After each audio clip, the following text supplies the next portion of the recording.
Now coming to the unsymmetrical fault analysis, the different types of faults. First one is single line to ground fault, line to line fault, double line to ground fault. These all faults are short circuit faults. So this brief introduction was already given. So coming to the single line to ground fault, where I am considering three phases R, Y, B and a neutral wire. So single line to ground fault, that means that for any single line to ground, that will be short circuited. So here I have considered there is a fault occurred on R phase and between R phase and neutral, that means R and N are shorted. So the fault impedance is mentioned by ZF. Now when there is a fault between R phase and neutral, the fault current will flow from R phase to the neutral, so that fault current is being represented by IF here. So when there is fault, the total current from this phase will flow from here. That means whenever there is a short circuit, the maximum current tries to flow through that short circuit path. So that's why here I have considered IF is equal to IR. Now when the total current is flowing to the neutral here, the remaining phase currents will be 0. That is IY and IB will be 0. So here it is mentioned that fault has occurred on phase R, therefore fault current flows from R phase to the neutral through ZF.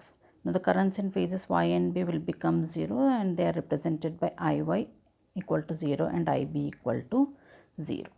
Now the voltage difference, that is VRN, or the phase voltage at R phase, is given by the fault impedance into the phase current, which is equal to again fault current. And we know the relations I0, I1, I2. The sequence currents is equal to 1 by 3 times 1, 1, 1, 1 A square, 1 A square A times IR, IY, IB. These are the phase currents and these are the sequence currents. So this is the relation between the sequence currents and the phase currents. If you want the phase currents from the sequence currents, you are going to write IR, IY, IB is equal to 1, 1, 1, 1. In place of A, you are going to have A square, A, 1, A square times I0, I1, I2. And we are not going to have this 1 by 3 term when we are writing IR, IY and IB. So now if you expand this matrix, that is I0 equal to 1 by 3 times 1 into IR plus 1 into IY plus 1 into IB.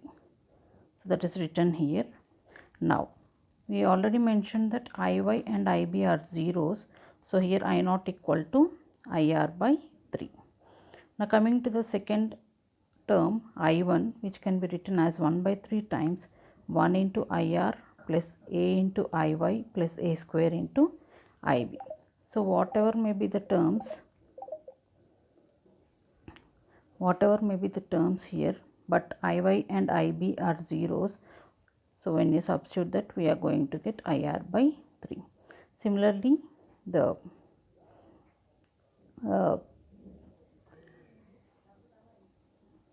negative sequence current I2 is given by 1 by 3 times 1 into IR plus A square IY plus A into IB. So again IY and IB are zeros. So we are going to get I2 equal to IR by 3. So if you observe here, the sequence currents, that is I0, I1 and I2, all the three are same and which are given by IR by 3. That was what is represented here in the matrix form. 1 by 3 is taken common and this IR is represented in the column vector. Okay. And observing this equation, VRN equal to ZF times IR. VRN, or simply we can write it as VR. So this is the phase voltage. Now when I want to write this in terms of the sequence voltages, that is the sum of zero sequence, positive sequence and negative sequence voltages. So VR is equal to V0 plus V1 plus V2 is equal to ZF times IR. And again, what is IR? Which is nothing but again representing in the sequence currents I0 plus I1 plus I2. So if you observe this, the drops ZF into I0 plus ZF into I1 plus ZF into I2. These are the voltage drops summed up. That means we can say that each component is being connected in series.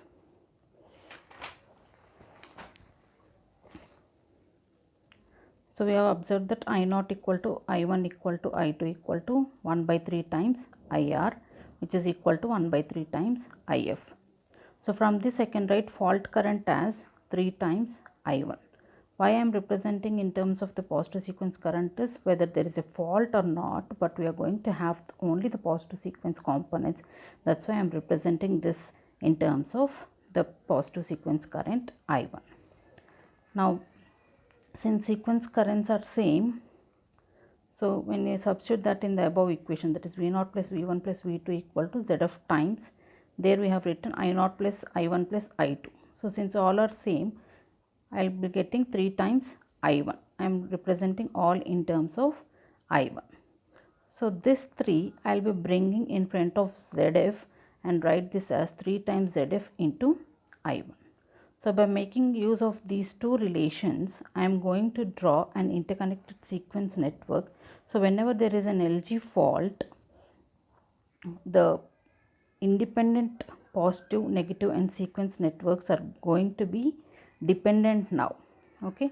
So before the fault, they will be independent. That means those all networks will be passive, like zero sequence and negative sequence will be passive, but coming to the positive sequence, if there is a generator, it is going to be a active network because it generates some voltage. Okay. So first I am just representing the zero sequence network separately, positive sequence and negative sequence network. So coming to the zero sequence network, the impedance is represented by Z0, that is the negative sequence impedance, and the current flowing in it is I0, and the voltage across this terminal is represented by V0. Now coming to the positive sequence network, its impedance is Z1 and the voltage source Vf, current flowing is I1, and the voltage across this particular positive sequence network is V1. Now coming to the negative sequence network, its impedance is Z2 and current flowing through it is I2, and the voltage across this is V2. So if you observe this relation, IF is equal to 3 times I1. So these currents are being added up. I2 plus I1 plus I0 is flowing here. Okay. So that IF is equal to 3 times I1 because all these currents are same. So that's why we are connecting them, these three networks in series. Now coming to this relation, which is V0 plus V1 plus V2. So when you add these drops here, or the voltage differences across each network, V0 plus V1 plus V2 is the voltage across this particular one. So here it is nothing but the impedance is 3 times ZF, that is represented in the network here, times I1 or IF. Here it is, sorry, times I1 because I0 equal to I1 equal to I2. This is how we draw the interconnected sequence network when there is an LG fault. Now we have to obtain the fault current actually. So how to obtain that? Now from the network, if we observe, the voltage difference V0 is given by minus Z0 into I0, and similarly V1 is given by Vf minus Z1 I1, and similarly V2 is given by minus Z2 I2. Now you substitute these values in this equation 2 in place of V0, V1 and V2, and again we know that I0 equal to I1 equal to I2. So we make use of this relation also here. Now substituting these particular values in equation 2, we are going to obtain, substituting the values we are going to obtain. So in place of V0 I am substituting minus Z0 I0, in place of V1 Vf minus Z1 I1 minus Z2 I2. This is the drop across the negative sequence network.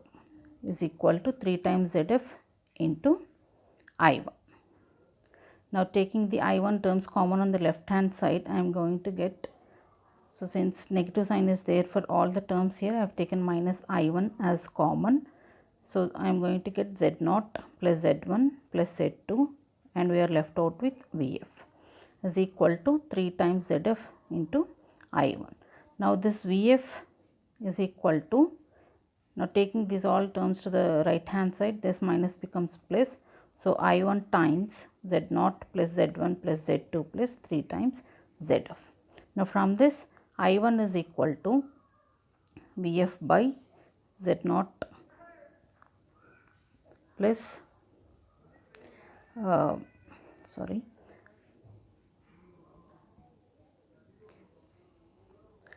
I1 is equal to Vf by Z0 plus Z1 plus Z2 plus 3 times Zf. But what is the fault current actually? If is equal to 3 times I1. So we have obtained I1 here, just multiply that term with 3. So therefore the fault current If is equal to 3 times Vf by Z0 plus Z1 plus Z2 plus 3 times Zf, which is equal to IR. Now if you observe Iy and written in terms of the sequence currents, we can write it as I0 plus A square I1 plus A I2. But we know that I0 equal to I1 equal to I2. So representing the currents in terms of I1, then I take this I1 common, I am going to get 1 plus A square plus A. And we know that 1 plus A plus A square is equal to 0. Similarly, IB, which is I0 plus A I1 plus A square I2, taking again the common I1 by substituting I0 equal to I1 equal to I2, and again since this term is 0, we are going to obtain the phase current IB also 0. This was observed earlier only by us, by whenever there is a fault occurring on R phase, there is only that particular current flowing and the remaining phase currents are being zeros.